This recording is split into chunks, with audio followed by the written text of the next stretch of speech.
ሴጋ መታ አድርግና የመጀመሪያ ዙር ከዛ ሁለተኛ ዙር ደግሞ ሚስት ጋር ስትቀርብ ቶሎ መጨረስ አይኖርብህም ብላችሁ መመካከር ጀምራችኋል አሉ። ደግሞ መጀመሪያ ዙር ግንኙነት 99% የሚሆኑ ወንዶች ቶሎ ነው የሚጨርሱት። ቶሎ መጨረስ አለባቸው ማለት ግን አይደለም ባይዘይና ብዙ አይነት ሰዎች የመጀመሪያ ዙራቸውን መጨረስ ስለማይፈልጉ እና በሴቶቻቸው የሆኑ ነገሮች እንዳይባሉ ስለሚፈሩ ምን አይነት ፕራክቲሶች ተጀምረዋል? ከግንኙነት በፊት አንድ ዙር ሴጋ መምታት መታ አድርግና ከዛ በኋላ ግንኙነት ስታደርግ የመጀመሪያ ዙር ካፈሰስክ በኋላ ሁለተኛ ዙር እንደሆነ ስለሚያስበው ጭንቅላት ለሁለተኛ ዙር ቶሎ አትጨርስም። ይሄ ነገር ትክክል አይደለም። ባይዘይ ሴጋ መምታት በራሱ የሚያመጣባቸው ብዙ አይነት ጣጣዎች አሉ። ሆርሞን ያዛባል፣ ነርቭ ይገላል፣ የብልት አለመቆም ችግር፣ የቶሎ መጨረስ ችግሮች ያመጣሉ።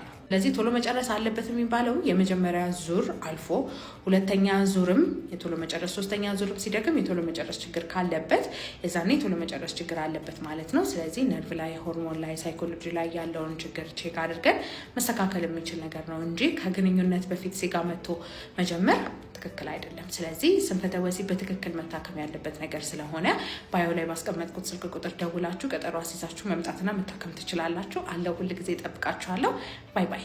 ወንዶች ኖርማሊ በስንት ደቂቃ ነው የሚጨርሱት፣ ሴቶች ደግሞ በስንት ደቂቃ ነው የሚጨርሱት ተብሎ ብዙ ሰዎች እየጠይቁኛል ማለት ነው። እና የተቀመጠ ቁጥር የለም። አንዳንድ ሪሰርቸሮች ከ5 እስከ 7 ደቂቃ ወንዶች ይቆያሉ ይባላል። አንዳንድ ሪሰርቸሮች ደግሞ ከ8 እስከ 10 ደቂቃ ድረስ ይቆያሉ ይባላሉ። ብዙ የተስማሙበት ነገር የለም፣ ግን በሶስት ነገሮች ተስማምተዋል። አንደኛ ወንዶች ከሴቶች ቀድመው ነው የሚጨርሱት። ሴቶች ዘግየት ማለት ነገር አላቸው። ሁለተኛ አንድ ወንድ ቀድሞ መጨረስ አለበት ማለት ቶሎ መጨረስ አለበት ማለት አይደለም። ከሚስቱ ወይም ከገርፍሬንዱ ቀድሞ ስለጨረሰ ሳይሆን ቶሎ መጨረስ አለበት የሚባለው።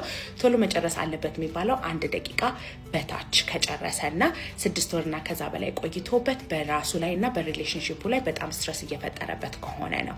ሶስተኛ የተስማሙበት ነገር ደግሞ አንድ ወንድ ዘግይቶ ጨረሰ የሚባለው ነገር 25 እስከ 30 ደቂቃ የሚሉ ሰዎች አሉ። ከዛ በላይ ከቆየ ወይም ጭራሽ የእርካታ ደረጃ አለመድረስ ደረጃ ከደረሰ ነው። ግን አንድ ወንድ በዚህ ሰዓት ይጨርስ ተብሎ የተቀመጠ ነገር የለም። እንደ ሰው ይለያያል፣ እንደ ሲቹዌሽኑ ይለያያል፣ እንዳለበት የራሱ ችግር ይለያያል፣ እንደለመደው አይነት የግንኙነት ትሬንድ ይለያያል ማለት ነው። ቶሎ መጨረስም ሆነ ዘግይቶ መጨረስ ራሱ ላይም ሆነ ሪሌሽንሺፑ ላይ ስትረስ የሚፈጠር ነገር ነው። የዛኔ እነሱ ነገሮች መታከም ይችላሉ ማለት ነው። በማንኛውም በቶሎ መጨረስ፣ በስንፈተ ወሲብ፣ በሌሎች ነገሮች መታከም የምትፈልጉ ከሆነ ባዮ ላይ ባለው ስልክ ቁጥር ገብታችሁ ቀጠሮ ማስያዝ ትችላላችሁ። ሁሉ ጊዜ አለው። ጠብቃችኋለሁ። ባይ ባይ። አንድ ወንድ በሳምንት ስንት ጊዜ ነው ግንኙነት ማድረግ ያለበት የሚባለው ጥያቄ ብዙ ሰዎች የሚጠይቁኝ ጥያቄ። አንድ ወንድ በሳምንት ውስጥ በአማካኝ 3 ቀን ለግንኙነት ያለው ፍላጎት ይጨምራል። ግን በሳምንት 3 ቀን ግንኙነት ፍላጎት ከፍ አለ ማለት ግዴታ ግንኙነት ካላደረግ ችግር ይፈጠራሉ ማለት አይደለም። በሳምንት 3 የግንኙነት ፍላጎታችሁ ከፍ ሲሉ ግንኙነት አለማድረጋቸው ችግር የሚፈጥር ስለሚመስላቸው ነው ብዙ ሰዎች ወደ ሴጋ መምታት ሱስ ውስጥ የሚገቡት ነው። ያ ትክክል አይደለም። ግንኙነት አለማድረግ የሚያመጣው አይነት ችግር የለም። ብዙ ጊዜ በሳምንት ከ3 ቀን በላይ አይመከርም። ምክንያቱም የዘር ፈሳሽ ኳሊቲ እየቀነሰ ይመጣል። ተደጋጋሚ ዘር ፈሳሽ የሚፈስ ከሆነ የስፐርም ኳሊቲያችሁ እየቀነሰ ነው ይመጣው። ስለዚህ በተለይ ደግሞ እርግዝና ያሰባችሁ ሰዎች በሳምንት 3 ነው። ቢካዝ 48 ሰዓት ጋፕ ማድረግ አለባችሁ ከሁለት ግንኙነቶች መካከል ማለት ነው። በሳምንት 3 ከፍ ሲል ያንን ነገር ስላላደረክ አይደለም የቶሎ መጨረስም ሆነ የብልት አለመቆም ችግር የሚያጋጥም ደም ላይ፣ ሆርሞን ላይ፣ ነርቭ ላይ ያሉ ችግሮች ናቸው። እነሱ በትክክል ቼክ ተደርገው መታከም የሚችሉ ነገሮች ናቸው። በማንኛውም ስንፈተ ወሲብ መታከም ከፈለጋችሁ ባዮ ላይ ባስቀመጥኩት ስልክ ቁጥር ከጠዋት 3 ሰዓት እስከ 12 ሰዓት ድረስ ደውላችሁ ቀጠሮ ማስያዝ ትችላላችሁ። ባይ ባይ። 1 2 3 4 5 6 7 8 9 10 11 12 ስንፈተ ወሲብ አስቸግረዋል ብቻዬን ነኝ ብለህ እያሰብክ ከሆነ የአንድ ቀን ቀጠሮ ነው እና ሊታከሙ የመጡ ሰዎች በሙሉ ደማቸው ላይ ችግር አግኝተናል። ሳይኮሎጂካሊ ችግር ስላለባቸው ብዙ ነገሮችን አውርተናል። ብዙ ሰዎች ውስጤ አፍኝ ያስቀመጥኩትን ነገር አወራው ተነፈስኩ ይላንቺ ይወጣልኝ የሚሉ ሰዎች አሉ። ክትትል አስጀምረናቸዋል፣ መርፌ አስጀምረናቸዋል፣ መድኃኒት አስጀምረናቸዋል። ብዙ ነገሮችን ለማስተካከል መንገዳቸውን ጀምረዋል። ያንተም ጊዜ ዛሬ ነው። መተው የቶሎ መጨረስ ችግር ያጋጠማቸው ሰዎች አንዳንዶቹ ማሰብ በልጅነታቸው ብዙ ጊዜ ያስቸገራቸው ሰዎች ናቸውና ያንን ነገር ነገር በደንብ አድርጋችሁ እንድታቆሙ ነው የሚለው። አያዋጣም። ብዙ አይነት ችግሮችን ነው የሚያመጣው። በተለይ በልጅነት በወጣትነት የምትጀምሩ ሰዎች ካላችሁ በጣም ብዙ ችግር ነው ራሳችሁ ላይ እየፈጠራችሁ ያላችሁ። በማንኛውም አይነት የስንፈተ ወሲብ ችግር እየተቸገርክ ከሆነ ወይም ሴቶች ደግሞ ባሎቻችሁ የስንፈተ ወሲብ ችግር እያስቸገራቸው ከሆነ ባዮ ላይ ባለው ቴሌግራም ሊንክ እየገባችሁ ቀጠሮ ማስያዝ ትችላላችሁ። የሴጋ መምታት ሱስን ለማሸነፍ 1 2 3 ብለሽ ፎርሙላዎቹን ንገሪኝ ብሎ የሚለይ ሰው ብዙ ነው እና ከክላይንቶቼ እንደተረዳሁት ከሆነ ደግሞ እንደዚህ አይነት የሚባል ነገር የለም። ብዙ አይነት ወንዶች ከሴጋ ሱሳቸው የወጡበት ብዙ አይነት መንገዶች አሉ። ከክላይንቶቼ ያለኝን ኤክስፒሪየንስ እኔ እነግራችኋለሁ። ከዛ በኋላ እናንተ ከራሳችሁ የሴጋ ሱስ ከወጣችሁ ደግሞ በምን አይነት መንገድ እንደወጣችሁ ኮሜንት ላይ ትጽፉልኛላችሁ ማለት ነው። መጀመሪያና በጣም ብዙ ሰዎች የሚናገሩኝ ወደ ሃይማኖት የተመለስኩኝ ነው። ጸሎት በማድረግ ቤተክርስቲያን ወይም መስጊድ በመሄድ እና ከነሱ በላይ ደግሞ የሆነና በመንፈሳዊ ነገር ሊደራቸው የሚችለውን ሰዎች በማዋራት ቀስ ብለው የተውት ነገር ነው። ሁለተኛ ደግሞ ስፖርት ጀመርኩኝ ነው። ይህ ነገር በጣም ሳይንቲፊክ የሆነ ነገር ነው። ቢካዝ ስፖርት በምትሰሩበት ጊዜ የሚለቀቁት ፈሳሾች፣ የሚለቀቁት ሆርሞኖች ሴጋ በመምታት ጊዜ የሚለቀቁት ሆርሞኖች ናቸውና ለዛ ሆርሞን ነው ደግሞ ሱስ የሚይዛችሁ። ስለዚህ በሴጋ የሚለቀቀውን በስፖርት ትሰጡታላችሁ። ስለዚህ ሰውነት ያንን ፈሳሾች አይራብም። ስለዚህ ቀስ እያላችሁ እየተዋችሁት የምትሄዱት ነገር ነው የሚሆነው ማለት ነው። ሶስተኛ ደግሞ ሚስታችሁን አናግሩ። ብዙ አይነት ባለትዳሮች አሉ። ባይ ዘ ዌይ ትዳር ውስጥ እየሆኑ በሴጋ ሱስ ውስጥ ያሉ ወንዶች ማለት ነው። ይህ ነገር ብዙ ጊዜ የሚፈጠረው የወንዶች የግንኙነት ያላቸው ፍላጎት ከሴቶች ከፍ ስለሚል ነው። ሳምንት ውስጥ የምታደርጉትን ግንኙነቶች በጣም ሲንክ ማድረግና ማጣጣም የምትችሉበትን ነገሮች ከሚስታችሁ ጋር በማውራት ማስተካከል የምትችሉት ነገር ነው ማለት ነው። አራተኛ ደግሞ በተቻለ መጠን ቀኑን አልጋ ላይ አለማሳለፍ ነው። ስለዚህ ቢዚ ሆናችሁ አሳልፉ። በተቻለ መጠን ስክሮል በማድረግ አታሳልፉ፣ ኦንላይን አታሳልፉት። ቢካዝ ኦንላይን ላይ የምታዩት ማንኛውም አይነት ነገር ወደዛ ነገር ስሜታችሁን ሊያነሳሳ ስለሚችል። ከዛ ማታ ደግሞ መተኛት ስላለባችሁ አልጋ ላይ ስትወጡ ደግሞ ከስክሮሊንግ ይልቅ ሌላ ለስሜታችሁን የማያነሳሳ አይነት ነገሮችን ብታደርጉ መልካም ነው። መጽሐፍ ማንበብ ሊሆን ይችላል፣ ጸሎት ማድረግ ሊሆን ይችላል። ሌሎችን ነገር በማድረግ ከስክሮሊንግ ወይም ኦንላይን ኤክስፖዝ ከሚያደርጋችሁ ነገር ገለል በማድረግ ነገሮችን ቀስ እያላችሁ መተው አለባችሁ። ሴጋ መምታት ሱስ ውስጥ በምትወጡበት ጊዜ አንድ ጊዜ ለውጥ አትጠብቁ። ቀስ እያላችሁ የምትወጡበት ነገር ነው የሚሆነው። በቀን 2 3 ስትመቱ የነበራችሁ ሰዎች ቀስ እያላችሁ በቀን አንዴ፣ በሳምንት አንዴ፣ በወር አንዴ ነውና አንዴ ፌል ካደረጋችሁ፣ አንዴ ከወደቃችሁ፣ አንዴ ወደ ኋላ ከተመለሳችሁ ራሳችሁን አትውቀሱ፣ ራሳችሁን አትጉዱ። ቀስ እያለ የሚጠፋ ነገር ነው። ለራሳችሁ እድል እየሰጣችሁ ስንፈተ ወሲብ ከማምጣቱ በፊት ሆርሞን ሳያዛባ፣ ነርቭ ሳይገል፣ ጡንቻ ሳይመታ፣ ሁሉ ነገር ሳያበላሽባችሁ በፊት ብታቋርጡት ይሻላል። ቢካዝ ከማያቸው የስንፈተ ወሲብ ክላይንቶች 95% የሚሆኑት ሴጋ መምታት ሱስ ውስጥ ያሉ ወይም የነበሩ ናቸው። ኦልሬዲ ደግሞ ስንፈተ ወሲብ ያለባችሁ ወንዶች በሴጋ መምታትም ሆነ በሌላ ምክንያት ከመጣ መታከም የሚችል ነገር ስለሆነ ባዮ ላይ ባስቀመጥኩት ስልክ ቁጥር ከጠዋት 3 ሰዓት እስከ 12 ሰዓት ድረስ ደውላችሁ በአካል ለመምጣት ቀጠሮ ማስያዝ ትችላላችሁ። ሁልጊዜ እጠብቃችኋለሁ። ባይ። ስፖርት መስራት ብቻ ከሁሉም የስንፈተ ወሲብ አይነቶች ይከላከላቸዋል ማለት አይደለም። የስ ስፖርት መስራት እንደ ላይፍ ስታይል ተደርጎ መያዝ ያለበት ነገር ነው እና በደንብ አድርጎ እንቅስቃሴ የሚያደርግ ወንዶች ብዙ ጊዜ ለብልት አለመቆም ችግር፣ ለፍላጎት ማነስ እና ብዙ አይነት ሆርሞናል ኢምባላንሶች እንዳይኖራቸው ይረዳቸዋል። እውነት ነው። ስፖርት መስራት ከሁሉ ስንፈተ ወሲብ ይከላከላቸዋል ማለት አይደለም። ስፖርት በመስራት ብቻ ደግሞ ማስተካከል የምትችሉት ስንፈተ ወሲቦች ሁሉም ናቸው ማለት አይደለም። አዎ ክብደት ማንሳት እንቅስቃሴዎች ቴስቶስትሮንን ከፍ ስለሚያደርጉ ከብልት መቆም ችግር፣ ከፍላጎት ማነስ ሊከላከልላችሁ ይችላል። የስ ግን ኤሮቢክስ ኤክሰርሳይሶች የምታዘወትሩ ከሆነ ብዙ ጊዜ ሴክሹዋል ሄልዝ ላይ ሳይሆን የልብና የሳምባ ጤናዎችን የምትጠብቁበት ነገር ነው ማለት ነው። ሁለተኛ ደግሞ ኬጌል ኤክሰርሳይዝ ብዙ ጊዜ ለቶሎ መጨረስ የሚታዘዙ ነገሮች ናቸው። ግን ብዙ ጊዜ በሆርሞናል እና በነርቭ የሚመጡ የቶሎ መጨረስ ነገሮች ኬጌል ኤክሰርሳይዝ በመስራት ብቻ የሚስተካከሉ ነገሮች አይደሉም። ስለዚህ ኬጌል ኤክሰርሳይዝ ብቻ በመስራት ቶሎ መጨረሴን አስተካክለዋለሁ ብላችሁ ከሆነ ብዙ ጊዜ ሀፕን የሚያደርግ ነገር አይደለም። ግን ኬጌል ኤክሰርሳይዝን ከነርቭ እና ከሆርሞን መድኃኒቶች ጋር አንድ ላይ የምትወስዱት ከሆነ ለውጡን በደንብ አድርጋችሁ ማየት ትችላላችሁ። ስለዚህ ስፖርት እየሰራችሁ አሁንም የስንፈተ ወሲብ እያጋጠማችሁ ከሆነ ኦልሬዲ ደግሞ ስንፈተ ወሲብ ኖሯችሁ ስፖርት ጀምራችሁ በሱ አስተካክላለሁ ብላችሁ እየሰራላችሁ ካልሆነ ለሁሉ ሕክምና ስላለው መታችሁ መታከም ትችላላችሁ። ባዮ ላይ ባስቀመጥኩት ስልክ ቁጥር ከጠዋት 3 ሰዓት እስከ 12 ሰዓት ድረስ በመደወል በአካል ለመምጣት ቀጠሮ ማስያዝ ትችላላችሁ። ሁልጊዜ እጠብቃችኋለሁ። ባይ ባይ። አንድ ወንድ ግንኙነት ካላደረገ ብልት አካባቢ ያሉት ጡንቻዎች ይሞታሉ። ከዛ በኋላ ለካንሰር ይጋለጣል። ብዙ ሰዎች ግንኙነት ካላደረግን የዘር ፈሳሽ ይጠራቀማል። ስለዚህ ፕሮስቴት አካባቢ ያለ ነገር ካንሰር ሊፈጥር ይችላል። ብልት አካባቢ ያሉት ጡንቻዎች ስራ ስለሚያቆሙ ይደክማሉ። ስለዚህ የብልት አለመቆም ችግር ያመጣል የሚባሉ ብዙ አይነት መላምቶች ያመጣሉ። ትክክል አይደለም። ግንኙነት አለማድረግም ያጋለጠ ነገር የለም። ከሁለት ግንኙነቶች መካከል በጣም ረጅም ጊዜ ቆይተ ግንኙነት ካደረግ ለመጀመሪያ ዙር ወይም ለመጀመሪያ ቀን ግንኙነት በጣም ሴንሲቲቭ ስለምትሆን ቶሎ ልትጨርስ ትችላለህ። ግን የሚቀጥል ነገር አይደለም። ኦኬ ተከትሎ የሚመጣ ነገር አይደለም። ከዛ ምሽት በኋላ የሚጠፋ ነገር ነው። ሲቀጥል ደግሞ ለካንሰር አያጋልጥም። አሁን ፕሮስቴት ካንሰር ያጋልጣሉ ተብሎ ከተቀመጡት ያጋላጭ ፋክተሮች ተብሎ ከተቀመጡት አሜሪካን ካንሰር ሶሳይቲ ከግንኙነት መታቀብ ወይም ግንኙነት አለማድረግ ያስከትላል ብሎ ያላቸው ነገሮች የሉም።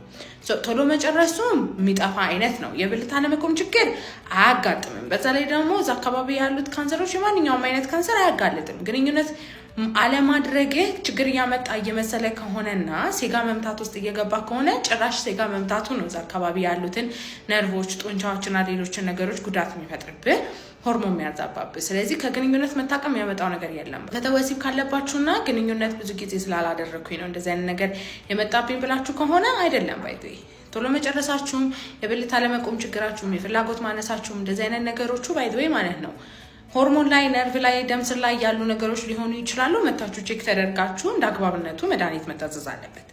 በማንኛውም ቶሎ መጨረስና የብልት አለመቆም ችግር መታከም ከፈለጋችሁ ባዮ ላይ ባስቀመጥኩት ስልክ ቁጥር ከጠዋት 3 ሰዓት እስከ 12 ሰዓት ድረስ ደውላችሁ ቀጠሮ ማሰስ ትችላላችሁ። ባይ ባይ።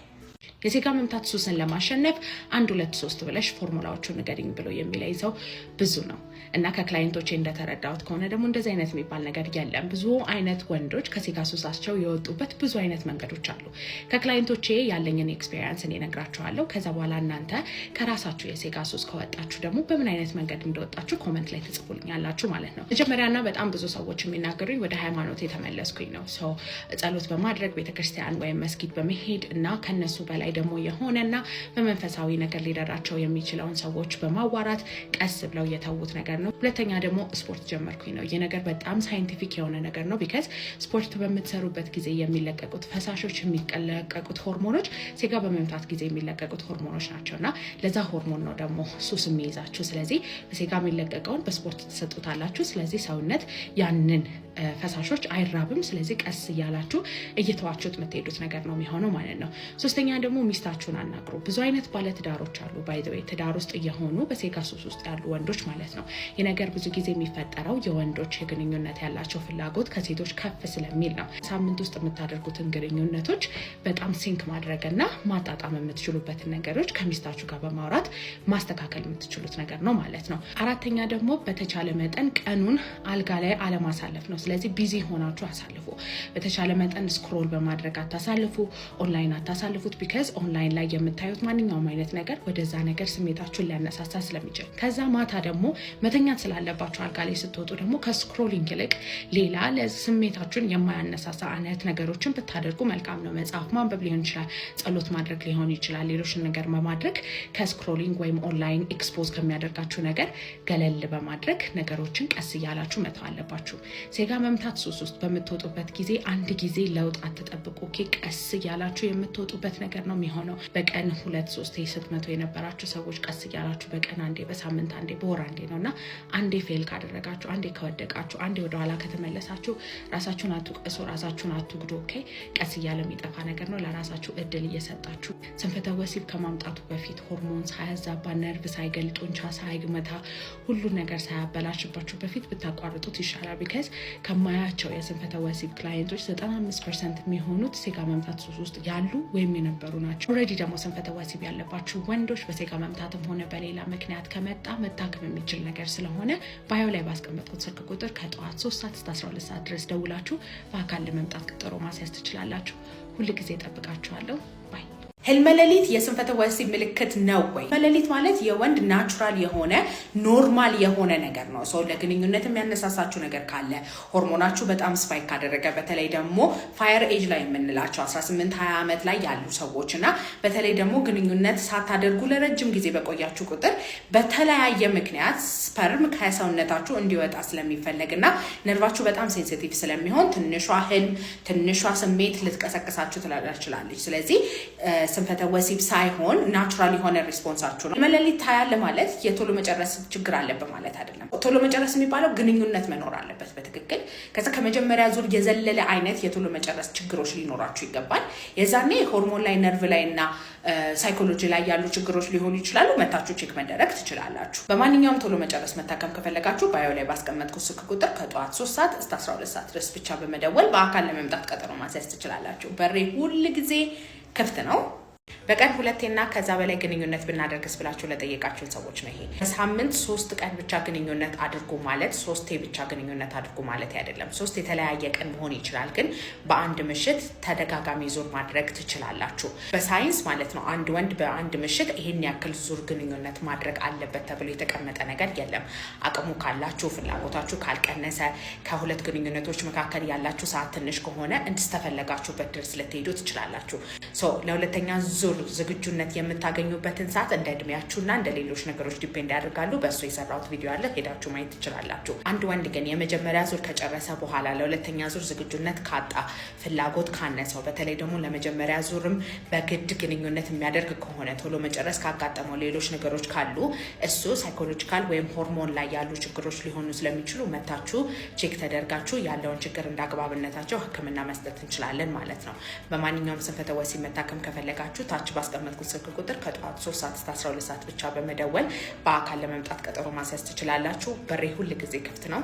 ባይ ባይ። አንድ ወንድ የሚጨርስበት ታይም ከመቼ ጀምሮ ነው መቆጠር ያለበት? ሰው ግንኙነቱ ከተጀመረ በኋላ ነው ወይስ ከሴት ብልት ጋር ከተገናኘ በኋላ ነው መቆጠር ያለበት? ኢጃኩሌተሪ ላተንሲ ታይም የሚባለው ወይም አንድ ወንድ የሚጨርስበት ታይም አቨሬጁን ካልኩሌት የሚደረገው ከሴት ልጅ ብልት ጋር ከተገናኘ በኋላ ያለው ቁጥር ነው እንጂ ከዛ በፊት ያለው የግንኙነት ነገር ውስጥ አይቆጠርም። እዚህ ከሴት ልጅ ብልት ጋር ከተገናኘ በኋላ ከ1 ደቂቃ በታች የሚጨርስ ከሆነ ነው የቶሎ መጨረስ አለበት የሚባለው። እንደዛም ሆኖ ደግሞ ከመጀመሪያ ዙር አልፎ ለሁለተኛ ዙር እና ለሶስተኛ ዙር መሆን አለበት ቶሎ መጨረሱ። የመጀመሪያ ዙር በአማካኝ በጣም ቆየ ከተባለ 2.5 ደቂቃ ቢቆይ፣ ግን ለሁለተኛ ዙር ከተዘጋጃችሁ በኋላ አንደኛ ሴንሲቲቪቲያችሁ ይቀንሳል፣ ሁለተኛ ዶፓሚናችሁ ተለቆ ሬጉሌት ያደርጋል፣ ሶስተኛ ደግሞ ከጨረሳችሁ በኋላ የሚለቀቁት ሆርሞኖች ለሁለተኛ ዙር ዘግየት እንድትሉ የሚያደርጋችሁ ነው። ስለዚህ ኢጃኩሌተሪ ላተንሲ ታይማችሁ ወይም የምትጨርሱበት ጊዜ ሁለተኛ ሶስተኛ ዙር በደገማችሁ ቁጥር በዛ ነው መጠን እየረዘመ ይመጣል። ሁለተኛ ዙርም ሶስተኛ ዙርም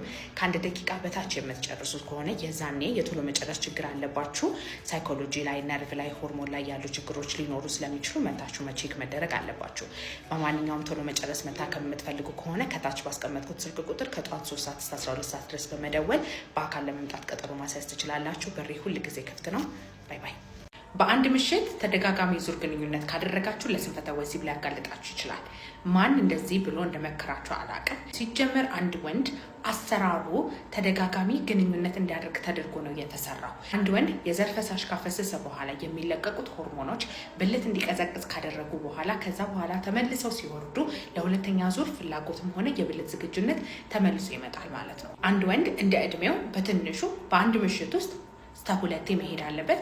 ከዛ በጣም ሄደ ከተባለ እስከ 5 እስከ 6 ድረስ ሊሄዱ የሚችሉ ሰዎች አሉ ማለት ነው። ይህ ከነ እድሜያችሁና ከሆርሞናል ችግሮቻችሁ ይወስናል። ግን አንድ ወንድ 2 ጊዜ ግንኙነት አደረገም 5-6 ጊዜ በአንድ ምሽት በሌሊትም አደረገም ምንም አይነት የስንፈተ ወሲብ ማለትም የብልት አለመቆም ችግርም የቶሎ መጨረስም ያስከትልበታል የሚባል ህግ የለም ማለት ነው። ማንኛውም አይነት ስንፈተ ወሲብ የሚመጡት ሳይኮሎጂ፣ ነርቭ፣ ሆርሞን እና ሌሎች ችግሮች ካሉ ነው እነሱ ተመርምረው እንደ አግባብነታቸው ህክምና ይሰጣችኋል ማለት ነው። በማንኛውም የቶሎ መጨረስ፣ የብልት አለመቆም ችግርና ሌሎች ስንፈተ ወሲቦች መታከም ከፈለጋችሁ ባዮ ላይ ያስቀመጥኩትን ስልክ ቁጥር ደውላችሁ ከ3 ሰዓት ጠዋት እስከ 12 ሰዓት ብቻ ቀጠሮ ማስያዝ ትችላላችሁ።